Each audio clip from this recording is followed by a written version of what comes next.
has anything to say about the single tax, that is. Come one, come Oh, one. here's the, Are you gonna run the show, Mike? I'm supposed to run the show, yeah. Okay, I'll get up and say something. okay. No, not at all. If no one else has anything to say, Bill Batt would like to say a few words about the single tax. Well, not exactly the single tax. Uh-oh. About Georgism, Yeah, yes. that's good.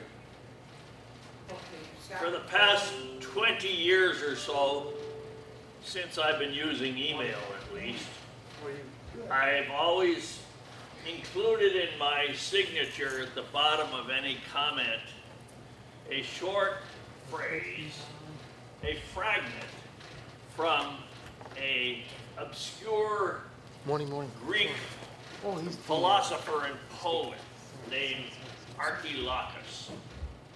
Now, Archilochus lived in ancient Greece during the Archaic period, and on the island of Panos, which is a relatively unknown island, but he, in his time, was as well known among the Greeks as Homer and Hesiod.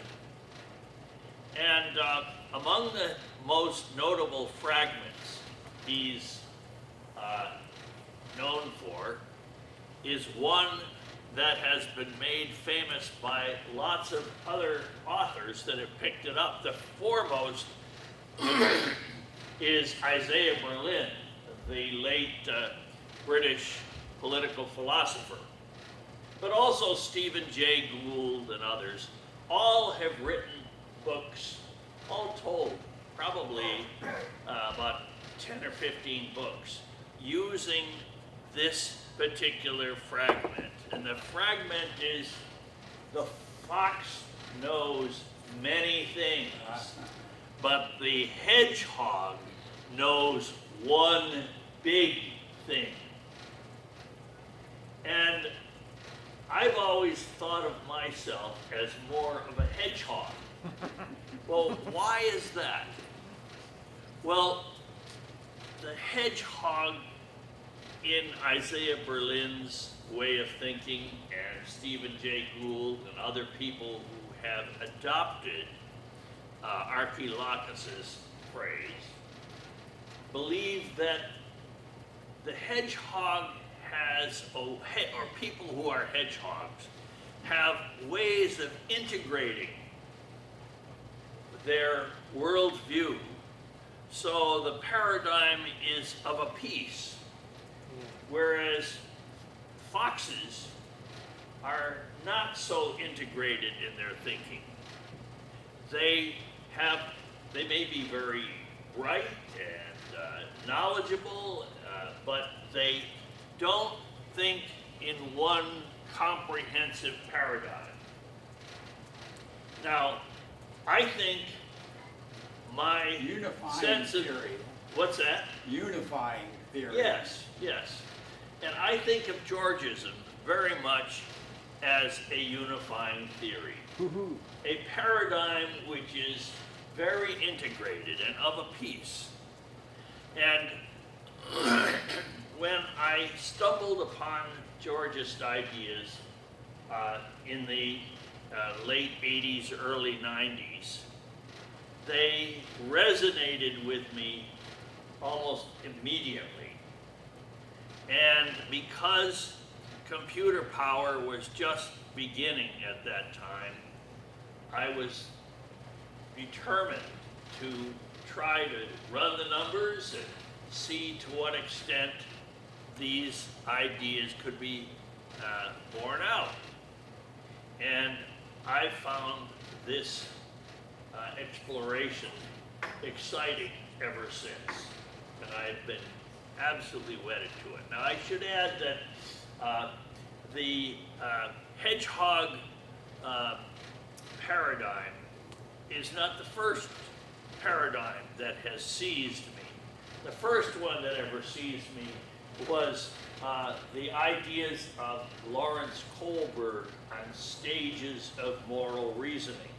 The second one was were the ideas of the New Age philosopher Ken Wilber.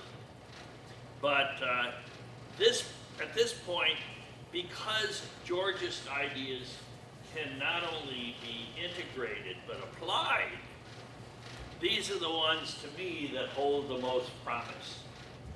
And I think those of us among the Georgist community largely are hedgehogs.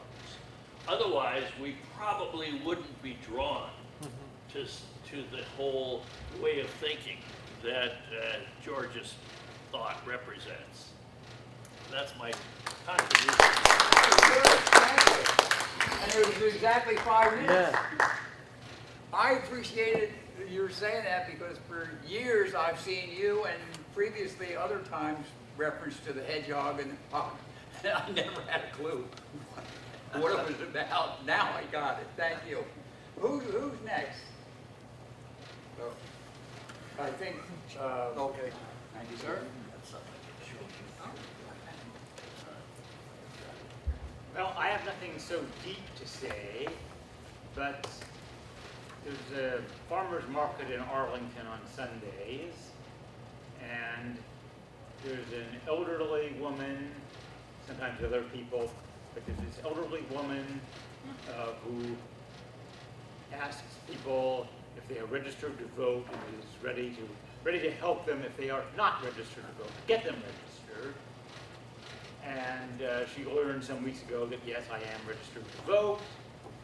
And 2 days ago, we got to chatting. I told her I was going off on vacation to Baltimore. I was attending a Georgist convention. Vacation. What's that? It's a vacation. Change of occupation. And I said, well, have you ever heard of Henry George? And she had. She asked me if I had studied philosophy. Turned out she had encountered philosophy. She had encountered Henry George in a graduate level philosophy course. So anyway, we got to talking about that. It's interesting. Sometimes you do run into people who know a bit about Henry George, maybe open to becoming more active. And something else, there is a fellow Patent and Trademark Office employee who is in the USPTO Toastmasters Club, as am I, and he has been interested by what I have said in Toastmasters. So he was in fact interested in coming to this conference. He ended up not doing so, but he is interested in Georgism. We may see him at next year's conference. I hope so. So I may finally be having some success in converting more people to Georgism. Thank you. Stay there for a second, Mike. Let's congratulate Nick for his letter in yesterday's Financial Times. All right. I'm glad to hear that. And the gist of it was? About land reform in South Africa. Instead of confiscating land from some landowners, it would be better to approach the problem systematically through land value taxation. Yeah, really cool. Johnson has the In the floor. Financial Times. I'm here. looking at the financial. Well, here it is. I copied it out. Yeah, good morning. I'm Joe Johnston, previously from Raleigh, North Carolina, now from Chapel Hill, North Carolina. We moved. The guy didn't say the Samaritan, he said the one who helped him. But I thought if we really want to influence people is to how to phrase the question, how to phrase a question that people are drawn into. And I've often thought one question, for instance, would be, which do you think is better when we talk about taxation? Which is better, to tax landowners or to tax workers? And I think almost everybody would say, well, probably be better to tax landowners than workers. But anyway, Ed, that's what I would like to present to you. We're presenting Georgism to somebody that's not familiar with it or maybe has thought about it a little bit, is to figure out a question which will draw them into and have them answer the question in one way or another.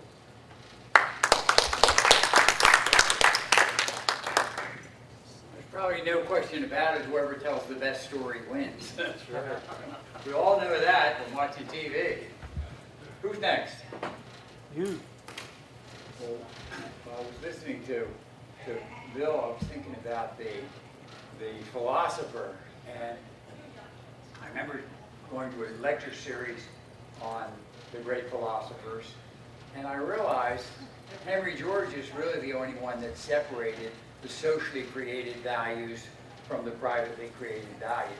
Now, I've had people dispute that, but I have not heard of any of the great philosophers making that clear distinction.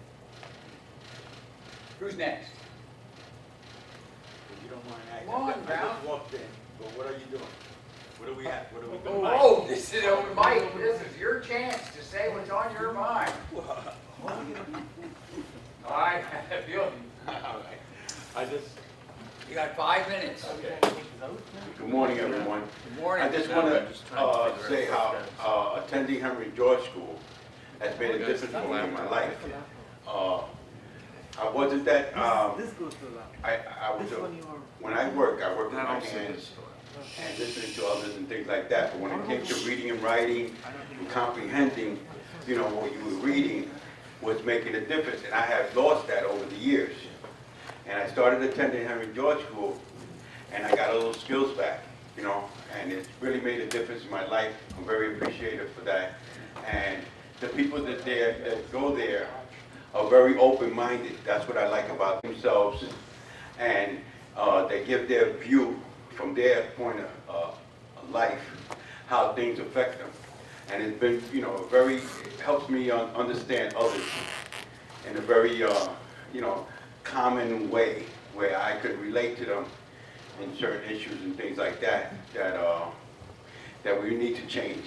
And Henry George is about change and being justified to the people to make life a better place than us being, you know, trying to step on each other to make a living and just being ourselves. So thank you. Have a good day. Oh, hold everything. You gave an endorsement to the Henry George School. I want to know who your teacher was, because let's face it, nothing succeeds like success. Well, we had quite a few teachers, Lindsay, yourself, other teachers that have been, you know, that have passed by and shared with us.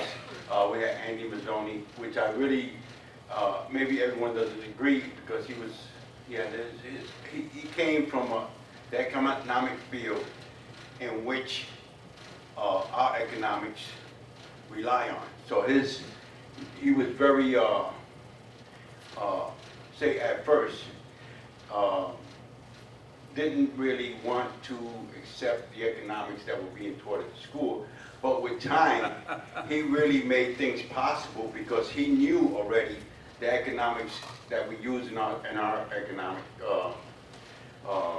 you know, as far as industries and things like that they use.